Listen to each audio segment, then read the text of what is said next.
الحمدللہ وحدہ لا شریک لہ والصلاة والسلام علی من لا نبی بعد۔ پارہ نمبر 9۔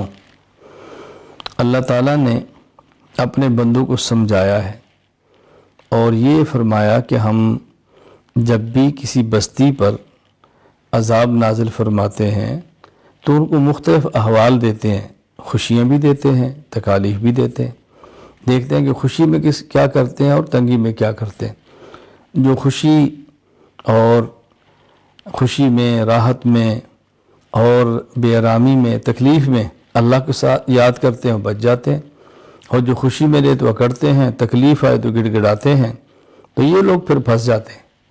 تو مومن کی شان یہ ہے کہ خوشی ہو یا تکلیف ہر حال میں اللہ کا بن کر رہے اور اللہ کو یاد رکھے۔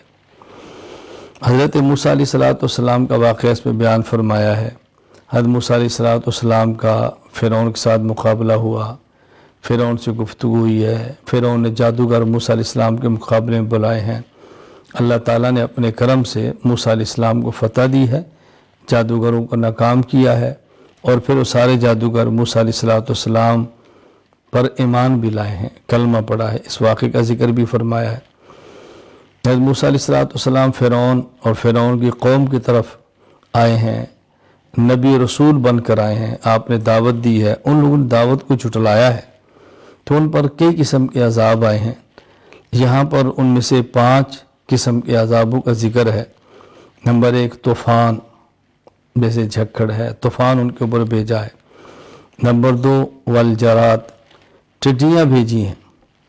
نمبر 3 والقمل، ان کے اوپر جوئیں، بالوں میں جوئیں، کھانے کپڑوں میں جوئیں، جو بستر میں جوئیں ہی جوئیں۔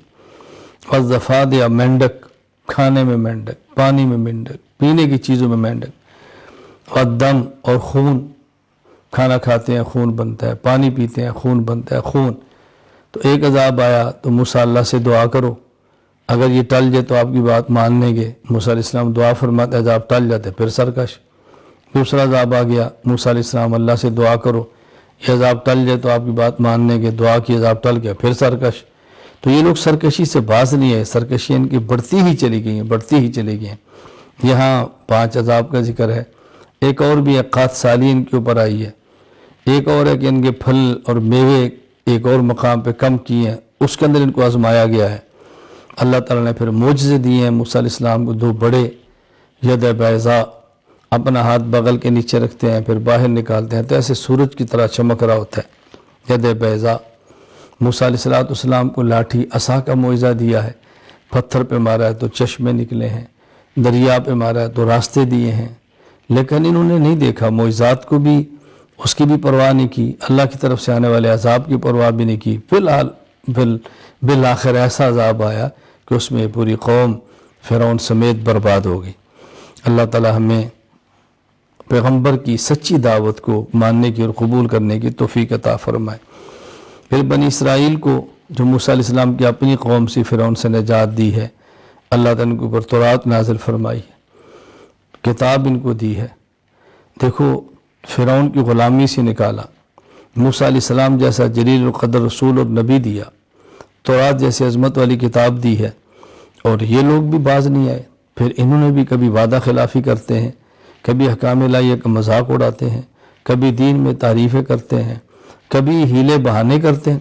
ان کو حکم تھا کہ تم نے ہفتے کے دن مچھلی کا شکار نہیں کرنا، تو انہوں نے اس دریا کے بعد چھوٹی سی، جیسے ہمارے یہاں تالاب ہوتے، بنا لی، اور ہفتے کے دن مچھلیاں بہت آتی تو وہاں سے راستہ نکالے کہ مچھلی وہاں سے نکل آتی، اور پھر اتوار کو پکڑ لیتے ہیں۔ تو ان لوگوں نے پھر یہ غلط کام کیا، ایک نجائز ہیلا، نجائز بہانہ اور نجائز قسم کا راستہ اختیار کیا، آخر ان کے اوپر بھی اس وجہ سے عذاب آیا۔ پھر ایک شخص کا واقعہ بیان کی ہے، موسیٰ علیہ السلام کے دور میں تھا، بلعم بن باورہ ان کا نام تھا، مستجاب الدعوات تھا، اللہ اس کی دعا قبول فرماتے۔ لوگوں نے اس سے کہا کہ موسیٰ علیہ السلام کے خلاف دعا قبول کرو، موسیٰ علیہ السلام کے خلاف دعا کرو، بد دعا کرو۔ تو مستجاب الدعوات تھا، تو اس نے ان کی پہلے بات نہیں مانی، تو ان لوگوں نے رقم دی، بھاری رشوت دی، اور اس نے بد دعا کی۔ اب پیغمبر کے خلاف کیا بد دعا قبول ہونی تھی، اپنا نقصان ہوا۔ تو اللہ فرماتے شخص کی مثال تو کتے کی طرح ہے، اوپر وزن ہو تم بھی ہانپتا ہے، نہ وزن ہو تم بھی ہانپتا ہے، یعنی اس کو وزن کے ہونے نہ ہونے سے فرق نہیں پڑتا. یہ بھی ایسا شخص ہے علم ہو تب بھی فائدہ نہیں، علم نہ ہو تب بھی فائدہ نہیں. کیا اس کے علم نے اس کو فائدہ دیا؟ اللہ تعالی ہمیں محفوظ رکھے اس بیماری سے، اللہ تعالی ہماری حفاظت فرمائے. پھر اللہ تعالیٰ نے یہاں قرآن کریم کے بارے فرمایا کہ یہ عبرت ہے، بصیرت ہے، نصیحت کی کتاب ہے. اور آخر فرمایا وَإِذَا قُرِئَ الْقُرْآنُ فَاسْتَمِعُوا لَهُ وَأَنصِتُوا لَعَلَّكُمْ تُرْحَمُونَ. اس آیت کا تعلق نماز کے ساتھ ہے کہ جب جماعت کے ساتھ امام کے پیچھے نماز پڑھ رہے ہوں اور امام قرآن پڑھے تو مقتدی کو خاموش رہنا چاہیے. قرآن سورۃ فاتحہ سے لے کر والناس تک مکمل 114 سورتوں کا نام ہے. فرق کیا ہے؟ جب امام اونچی آواز سے پڑھے، آواز آ رہی ہو تو اس کا حکم یہ ہے فاستمعوا لہ، سنو، توجہ کرو. اور جب آواز نہ آ رہی ہو، سری نماز ہے ظہر اثر کی، اس کا حکم ہے وانصتوا، خاموش تم نے اب بھی رہنا ہے. تو یہ اللہ تعالیٰ نے امت کو بہت اہم مسئلہ بیان کر کے سمجھایا ہے کہ اس کا خیال کیا کرو، اس سے تمہارے اوپر رحم ہوگا، اللہ کی رحمت نازل ہوگی. سورۃ الانفال. انفال نفل کی جمع ہے، ویسے زائد چیز کو کہتے ہیں. مراد اس سے اموال غنیمت ہے جو میدان جنگ میں ملتے ہیں. تو اس صورت میں چونکہ مال غنیمت کا انفال کا ذکر فرمایا ہے، اس لیے صورت کا نام ہی سورۃ الانفال ہے. تو یہ فرمایا کہ جب مجاہد اللہ کے راستے میں جہاد کرتا ہے اور کفر سے جنگ ہوتی ہے، اس کے نتیجے میں جو مال ملتا ہے مال غنیمت کہتے ہیں. کبھی میدان میں نکلتے ہیں، جنگ کی نوبت نہیں آتی، بغیر جنگ کے مال ملتا ہے تو اس کو مال فے کہتے ہیں. تو یہ مسئلہ بیان فرمایا کہ جب مال غنیمت ہو تو اس کے 5 حصے کرتے ہیں. ایک حصہ مجاہدین کے لیے، 4 حصے مجاہدین کے لیے، اور ایک حصہ خالص اللہ کا رسول یعنی رسول اللہ صلی اللہ علیہ وسلم کی ثوابدید پر اس کو آپ جہاں چاہیں خرچ فرما دیں.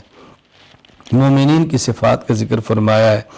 ایمان والوں کی صفت یہ ہے، نمبر 1 اللہ سے ڈرتے ہیں، نمبر 2 تلاوت کے ذریعے اپنے ایمان کو بڑھاتے ہیں، قرآن کریم رغبت سے پڑھتے ہیں، نمبر 3 اللہ پر بھروسہ اور توکل کرتے ہیں، نمبر 4 نماز کی حفاظت کرتے ہیں، نمبر 5 احسان کرتے ہیں، نیکیاں کرتے ہیں، دوسروں کا خیال رکھتے ہیں. یہاں دی بات اچھی طرح سمجھ لیں کہ اب رمضان کا مہینہ بطور خاص قرآن کریم کی تلاوت کا ہے، بہت زیادہ اہتمام فرمائیں. اللہ پر توکل کا معنی ہے اسباب اختیار کریں، اللہ پر بھروسہ کریں. اسباب اختیار کریں پھر بھروسہ کریں، اسے توکل کہتے ہیں. اسباب چھوڑ کر بھروسہ کریں، اسے تعطل کہتے ہیں. شریعت میں تعطل نہیں ہے بلکہ توکل ہے. پھر صرف نماز پڑھتے نہیں، اس کی حفاظت کرتے ہیں، فرائض کا، واجبات کا، سنن کا، آداب کا خیال کرتے ہیں اور اہتمام کرتے ہیں نماز کا، اور احسان کرتے ہیں، بہت زیادہ نیکی کرتے ہیں، دل سے کرتے ہیں، اخلاص کے ساتھ کرتے ہیں. اللہ تعالی ہم سب کو یہ مومنین کی صفات کامل درجے میں عطا فرما دے. اپنا خوف اللہ تعالیٰ عطا فرمائے، قرآن کریم کی تلاوت کی توفیق عطا فرمائے، تلاوت بھی ایسی کہ جس سے ایمان بڑھے.